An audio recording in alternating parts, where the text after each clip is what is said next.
All right, we back. Season four, A.M.University. I'm your host, Antoine Miller. I can't believe I'm at season 4 already. That's crazy. I ain't seen y'all in quite some time. Haven't seen y'all in quite some time, probably about 5 months now. Again, just took some time off, kind of recharged and just kind of seeing what was getting pushed out into the environment. A lot is getting pushed out into the environment, and that's what this season is about. You know, to catch up to speed from what I've been seeing, what needs to be talked about, and have an amazing guest on to follow through with that. You know, so because of what we about to talk about, I felt that the guest that we have on today is an ideal candidate to start season 4. You know, this is a young man that over the course of the 3 years that I've had the pleasure of having a relationship with has blossomed, to say the least. You know, and I'm very proud of his progression, and I can't wait to see what the future has for him in the future. But with saying that, you know, it's also a realistic thing that we have to deal with from where we come from, right? Like, trauma is something that when you grow up in a place like Camden, you tend to normalize. You know, like we got drug dealers at every corner. That's not a normal thing in America. We got corner stores that don't have one healthy thing for us to eat. You know, that's not a normal thing in America. We have liquor stores at every other corner. That's not a normal thing in America. And I could go on and on and on and on and on. Another thing that's not normal, that happens in Camden fairly often, are kids getting shot, you know, at a young age. And my guest, Howard Madison, went through a traumatic event, and I wanted to bring him on here to talk about it, talk about his future, talk about our relationship. But without further ado, what's up, my boy? What's up, Coach? How you living? Good. Glad to have you on, man. Glad to have you on. So, how I wanted to do this, I kind of wanted to start with going over the timeline of our relationship at KIPP, you know, because I think that I always say that we in a very privileged position, being able to mentor y'all and coach y'all, you know, because coaching is like 4th on the list, and we take that to heart, being able to, you know, be there for y'all. But it wasn't sweet in the beginning, right? Like, y'all didn't know me. Y'all didn't know me at all. Y'all didn't know who I was about. Who is this guy coming in here thinking that, you know, he gonna have us do things this way? I know my own way. You know, y'all hard-headed, y'all generation. I know my own way. I'm gonna go ahead and do it this way, whatever, right? So it was rocky in the relationship. But as y'all started to trust me, it started to build, right? So let's start with this. Prior to playing basketball for me, like, what did your life consist of, like, in general? Like, what did you see for yourself? Did you see a future in anything? Was you just living for the day? Like, what did you think about life before, you know, we was blessed to meet? All my life I wanted to play basketball. Okay. And I wanted to go to college playing basketball. But at that time, when me and you first met, I wasn't, because it was quarantine. I wasn't really hooping as much. I was looking for a job and stuff. Okay. Did you kind of think that basketball's on hold, or is like something I don't need to even think about anymore? I just need to think about like the realistic part of like life, and like just forget that. We just put it to the side. We worrying about these realistic things. Nah, I don't put basketball on hold. Say it again? Nah, I don't put basketball on hold. Okay.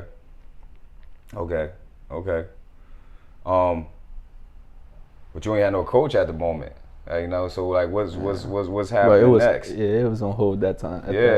What's happening next?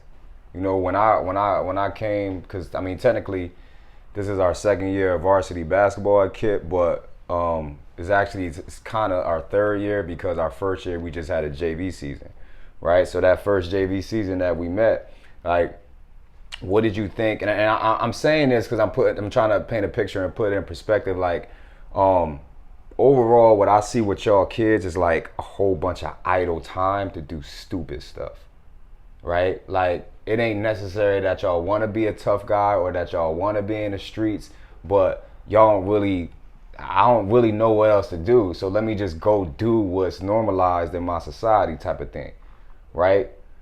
The beautiful thing about basketball or just being in sports in general is that's a way to get away from that. That's a structured way to get away from that. But you still didn't have that with me. You know, so prior to that, you know, you got a lot of friends that's want to do other different things. Like, where did you see Howard in that whole picture during quarantine, during when you got a new basketball coach, but I don't know this dude? Like, was it still like a focused thing with basketball, or was you worrying about a whole bunch of other stuff? Back then, I'm not gonna lie, I was worried about a lot of stuff. Yeah. Yeah, when I met you, you got me on the right track. Like, you got me out the way and stuff.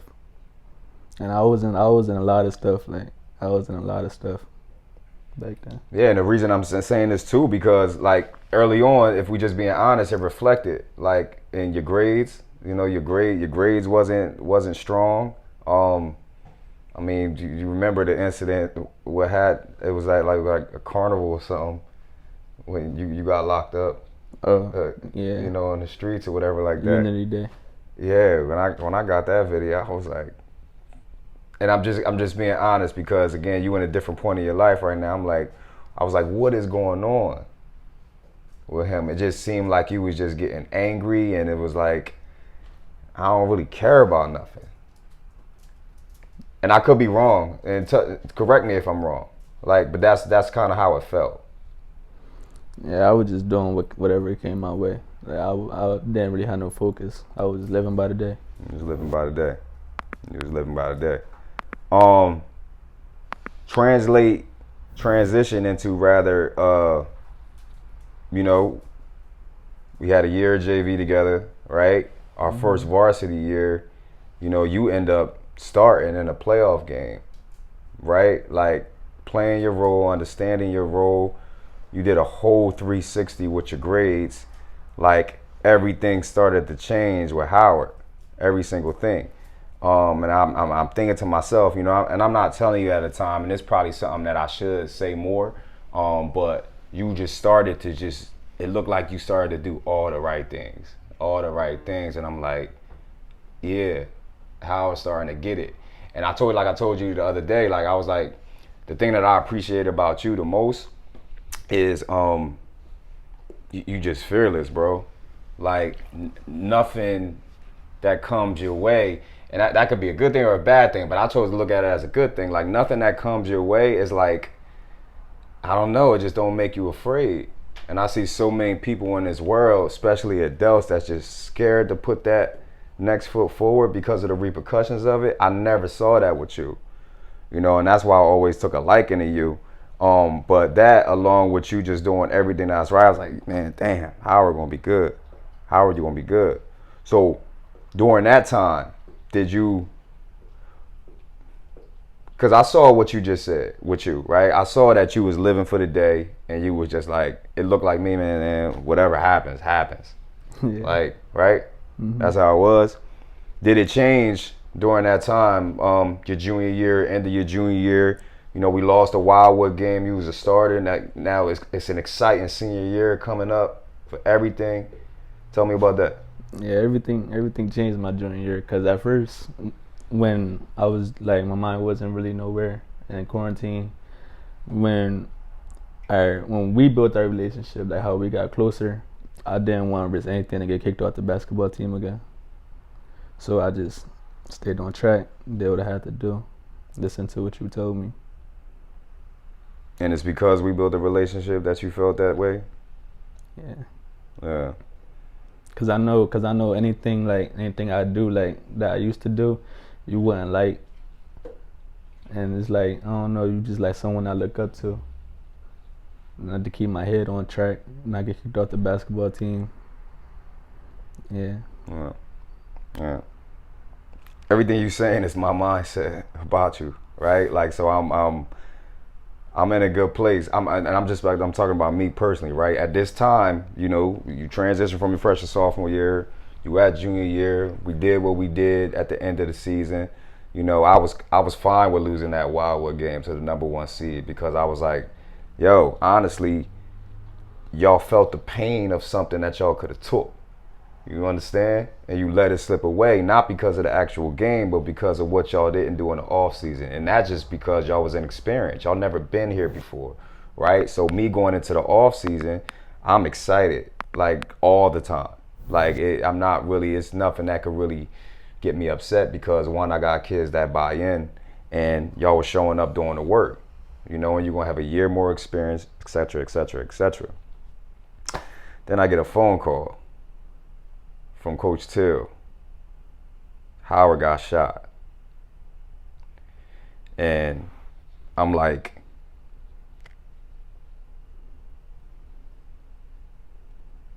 what? Yo, Howard got shot. I said, what do you know? I don't know anything else. I just know Howard got shot. And I hang up the phone. And I'm like,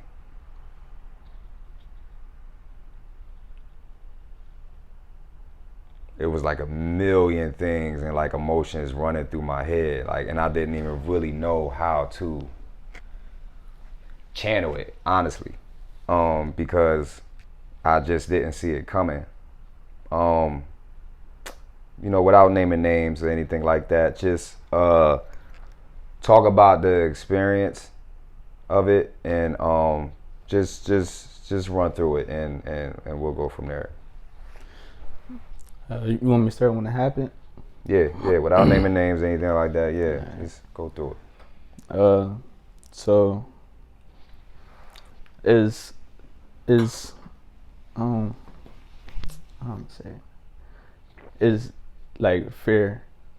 It's like sometimes being scared is good, because when I got shot, I knew people had stuff on them, but I didn't care, because it was stuff happening with my mans, and I wasn't going, you know, run away. Feel me? Not no scared stuff. But sometimes being scared is good. But when I got shot, I don't know what was going through my head. It was, I don't know. It was just a lot. Like, I don't know if I was going to make it. I don't know if I wasn't. Yeah, it was just a lot. Did you ever think that did you ever think that you was going to die? Yeah, I did. I'm not gonna lie, I did. That's when the fear kicked in. I was actually scared.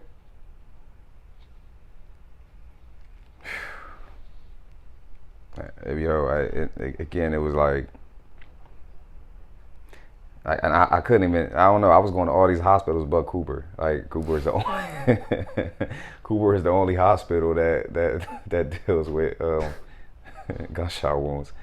But that's how distraught I was, though. It was like I didn't even know what to do, you know, and nobody knows anything, and I can't talk to you, and it was like,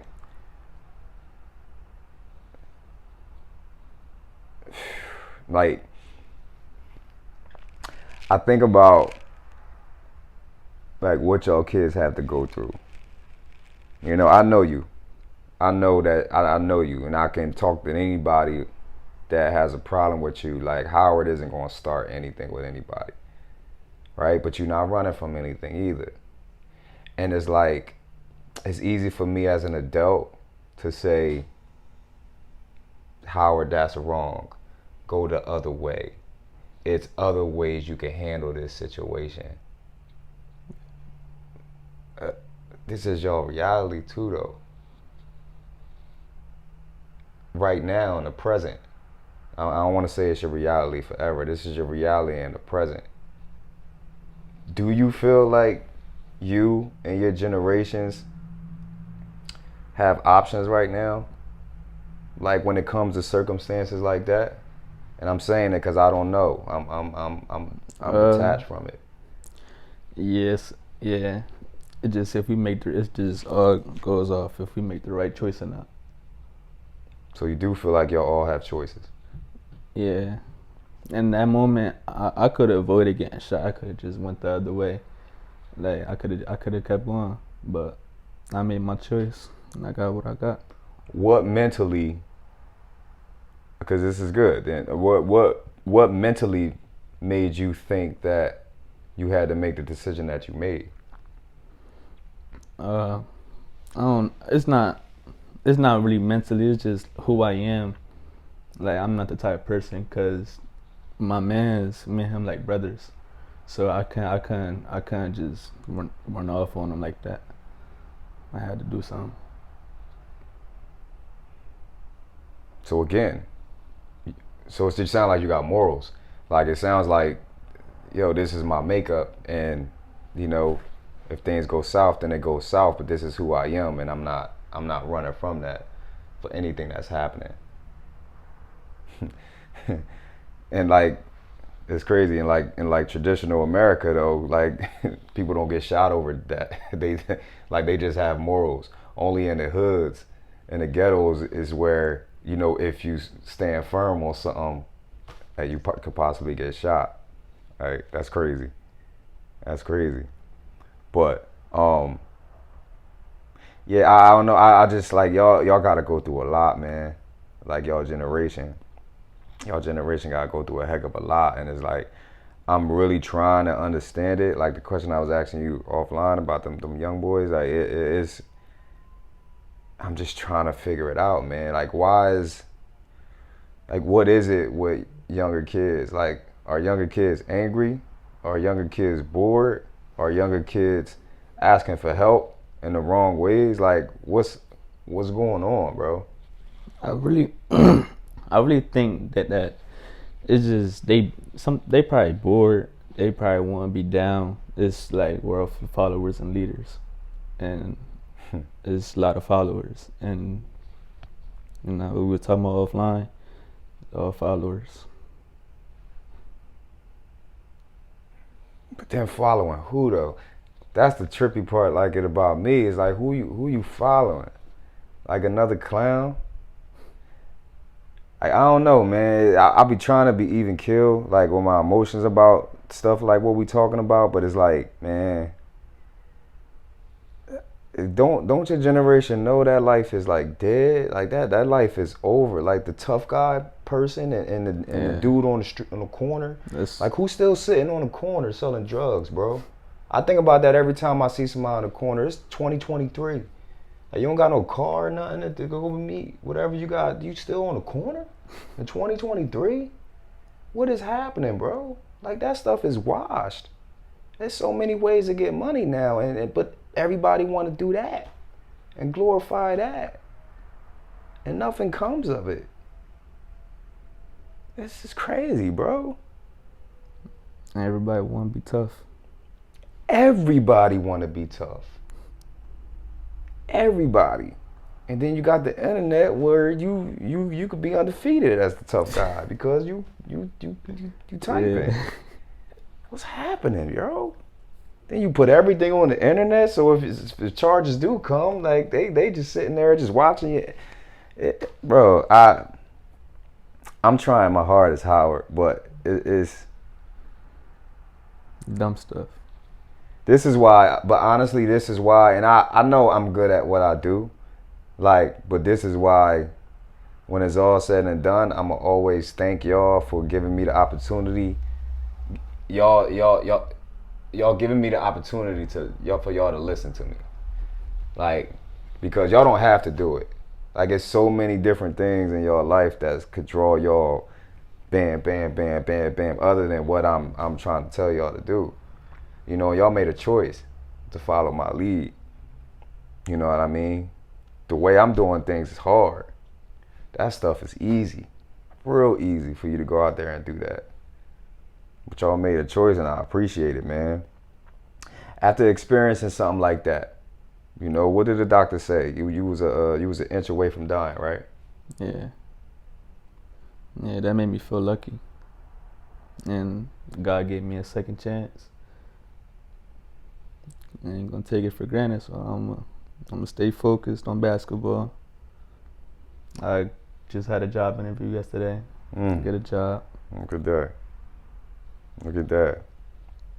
And we're saying that, and you know now, and I'm saying this on camera, so you know too, and I'm gonna tell you, I gotta be even harder on you too. And somebody could see like what you talking about being harder on? The kid got shot, something like that. Like nah, I gotta be even harder on you for you to understand. And I know you understand, but I'm gonna make sure that you understand. Like you a miracle, bro.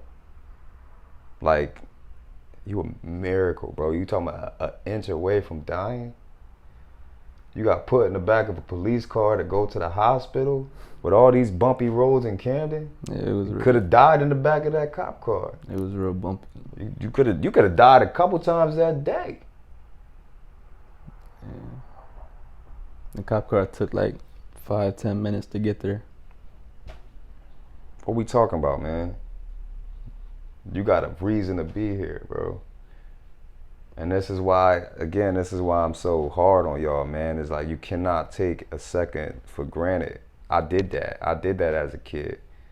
You know, I had a single parent mom that all she could do was teach me how to be the best son from a woman's perspective that she can.